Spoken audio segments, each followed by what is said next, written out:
Il y avait une véritable demande, en particulier des familles, de pouvoir venir se recueillir sur un monument sur lequel seraient inscrits les noms de leurs fils, de leurs maris, de leurs enfants.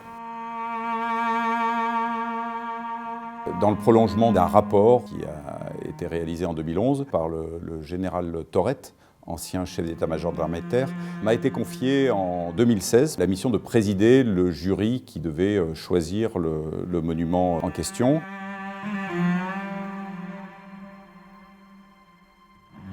Celui qui a recueilli l'adhésion du jury, c'est un monument qui s'est fondé sur la reconstitution d'une scène malheureusement classique lorsque les soldats meurent en opération, qui est celle où on porte un cercueil.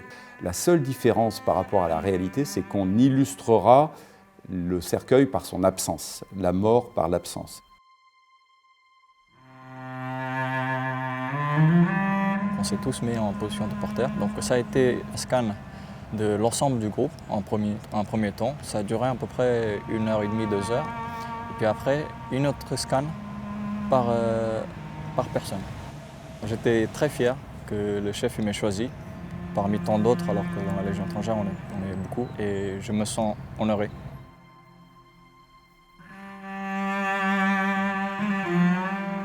Symboliquement, c'est très important que ce monument soit inauguré un 11 novembre, puisque nos camarades morts pour la France dans ces opérations extérieures, je dirais, sont les héritiers des morts de la Grande Guerre. Cet mémorial, c'est un symbole de solidarité. C'est comme ça que je le vois personnellement. C'est très important de se souvenir des camarades tombés en opération, parce qu'il faut toujours garder un œil derrière soi. Il faut toujours regarder ce qu'on a fait. C'est de là qu'on apprend.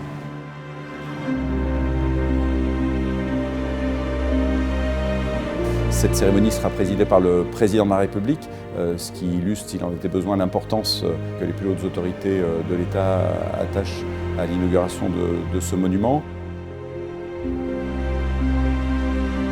Ce monument sera inscrit parmi les hauts lieux de mémoire, à l'identique du Mont Faron ou du Mont Valérien par exemple.